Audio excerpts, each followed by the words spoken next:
A U.S. government nominee recently faced Senate questioning over views that reject one of the foundational principles of modern medicine.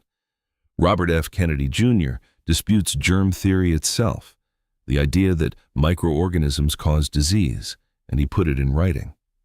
In his 2021 book, The Real Anthony Fauci, Kennedy explicitly rejects germ theory. He describes it as a tool used by pharmaceutical companies and doctors to push modern medicines. Instead, he promotes what's known as terrain theory, a 19th century concept that attributes disease not to pathogens, but to imbalances in the body's internal environment.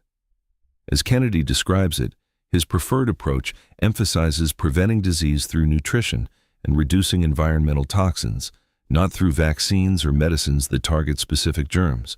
Here's a direct quote from his book. A doctrinal canon of the germ theory credits vaccines for the dramatic declines of infectious disease mortalities in North America and Europe during the 20th century. Most Americans accept this claim as dogma. It will therefore come as a surprise to learn that it is simply untrue.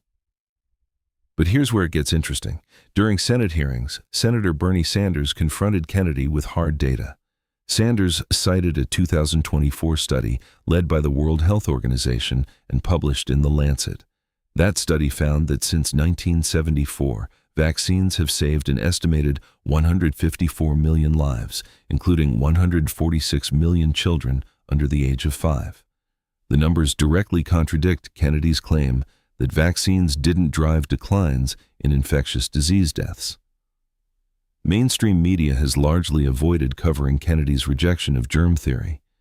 Many observers believe this is because Kennedy is deliberately coy about his views, making them easy to overlook.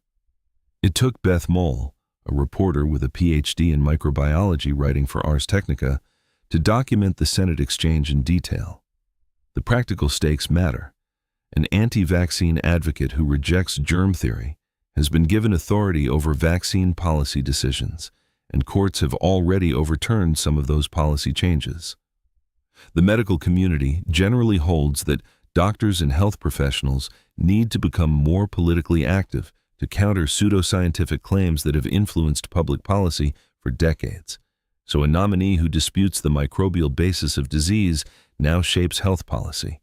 The science that saved 154 million lives is being challenged not with better evidence, but with ideas from the 1800s.